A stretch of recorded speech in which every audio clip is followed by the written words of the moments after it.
EDX Mechanics 1, Mechanics Basic Principle, Resolving. Consider a force F inclined at an angle theta to the horizontal as shown in the diagram.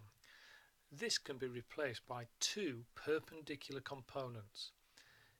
Here, one component would be pulling to the right and the other component would be pulling upwards. This process is called resolving a force. So if we look at the horizontal component first, if I want to know how big this horizontal component is, if I did a bit of trigonometry on this diagram, this horizontal one would be F cos theta, and if I wanted to know how big that component was, and I did some trigonometry to work out the magnitude of that line, it would be F sine theta. So we've got F cos theta would be the horizontal component and F sine theta the vertical component.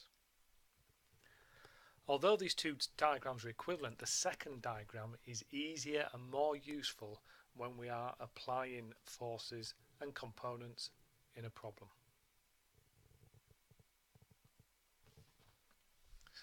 So here, find the horizontal and vertical components of the force on the left. So when you're doing this, you need to think, imagine this triangle and imagine how long would this side of the triangle be. So that would be 40 cos 25, and how long would the vertical side of the triangle be? That would be 40 sine 25. So they're the components. There's 40 cos 25 horizontal, 40 sine 25 vertical. Here we've got 40 newtons acting straight up. So using a bit of common sense, it would be logical that the horizontal component would be 0 newtons and the vertical component would be the entire 40 newtons. Here we've got 40 newtons acting at 70 degrees to the vertical, so we've got to be a bit more careful this time. To work out that horizontal component there, that would be 40 sine 70, and to work out this component pointing straight down, that would be 40 cos 70. So the horizontal one is 40 sine 70 and the vertical one 40 cos 70. Likewise here, that horizontal one would be 40 sine 35 and the vertical one would be 40 cos 35. Be careful if you are given an unhelpful angle or an obtuse angle. Before you do components, I would recommend using an acute angle, the acute 50 degrees. Now it will be easier to find the horizontal component and the vertical component. So here the vertical one would be 40 sine 50 and the horizontal one 40 cos 50. So now we can put these ideas into practice with this problem. We've got a 25 kilogram box which has been pulled by a 40 newton force acting at 30 degrees to the horizontal.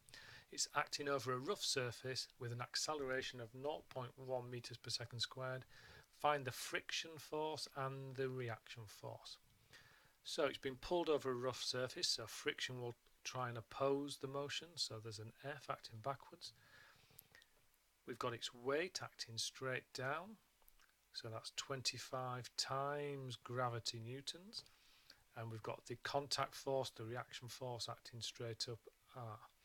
And we know that it's accelerating, so that's a double-headed arrow at 0.1 meters per second squared. So in order to find the friction, which is a horizontal force, the first thing I'm going to do, I'm going to use Newton's second law. I'm going to take to the right as positive, and I'm going to apply it to the box. So the key when you're doing these methods is to check every single force as you go around the diagram. So let's start off with the most important one here. 40 newtons at an angle of 30 degrees, and we want to know how much of that force is pulling horizontally. If we imagine the little triangle here, we would see that the horizontal side of that triangle is 40 cos 30. R is perpendicular to the motion, therefore it has no horizontal component. The weight is perpendicular to the motion and has no horizontal component. F is acting backwards, so that frictional force, which is pointing backwards, must be a negative force. So that's the total horizontal force, and it must equal mass 25 kilograms times acceleration to the right, which you can see on the diagram is 0.1. And when we rearrange this problem, we will get F equals 32.1 newtons to 3 significant figures. So this is the net horizontal force acting on the block, and this is the mass times that horizontal acceleration. If we now apply Newton's second law vertically as positive on the box, so R is acting straight up, so that's a positive R. Friction is horizontal, and therefore no component of friction is acting vertically. The 25G is acting straight down, so that's a negative 25G. And the one that students often forget to include is the component of the 40 newtons, so that's the vertical side of this little triangle. So that would be 40 sine 30 degrees. That force would be acting straight up, so that's also a positive component. And that total force must be 0 because there is no vertical acceleration, so the total force must add up to nothing. And when we rearrange this for R, we get R is 225 newtons.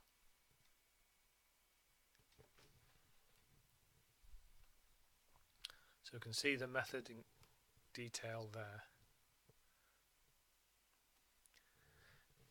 In this problem, we've got a 6 kilogram box being pulled at 20 newtons at an angle of 30 degrees to a rough slope. The slope is inclined at 10 degrees to the horizontal, and there's an acceleration of 0.4 meters per second squared. So you need to take time to set up your diagram properly. So we've got the weight pulling straight down, so that's 6 newtons of weight pulling straight down. We've got a pulling force of 20 newtons, and that's at 30 degrees to the slope. So if I put a little dotted line there just as a reference point, at 30 degrees to that slope we have a 20 newton force. We know the slope is rough, so there's friction opposing that motion up the slope, so that's acting down the hill, friction F. And there's a contact force between the box and the slope, and that's a normal contact force, that's perpendicular to the slope R. We also know it's accelerating up the hill, so the acceleration up the hill is 0.4 meters per second squared. And the question wants us to find the frictional force. Now when you have a block on an inclined plane, it is nearly always advisable to do Newton 2 in the direction of the slope. So I'm going to take up the slope as positive. And again, I'm going to go around all the forces very carefully. Before I do that, it's well worth checking you've got all the right angles on here. So I've got 30 degrees in there. And I'm going to need a reference which is perpendicular to this slope. So we need 10 degrees in there. There's my 10 degree angle. And that comes from just doing some simple geometry. There's 80 degrees and this side is 10 degrees. So Newton 2 up the slope. So let's start off with the awkward 20 newtons. I need to know how much of the 20 newton is acting along this dotted line. So if I imagine drawing a little triangle there, that side of the triangle would be 20 cos 30. That's acting up the slope and is positive. The reaction force is perpendicular to the slope, so it has no component along the slope. Friction, we can see, is acting down the slope, so that's a negative F acting down the slope. And the one that sometimes gets overlooked if you look at this 6G, we need to know what component of the 6G is acting down this slope. And that, if we imagine drawing a little right angle triangle here, that would be 6G sine 10 degrees. That would be acting down the slope and therefore would also be a negative force. That net force parallel to the slope is creating the acceleration. So this overall force parallel to the slope must equal mass 6 times acceleration up the hill, 0.4 meters per second squared. And if we solve this one for F, we get F equals 4.71 newtons to 3 significant figures. So if you do have a block on an inclined plane, I would strongly recommend Newton 2 along the slope, and if necessary Newton 2 perpendicular to the slope, and double check whether you're dealing with sine or cosines of the relevant angles. And there's a full solution to show you what's happening there. In the next session, we're going to be looking at equilibrium of forces.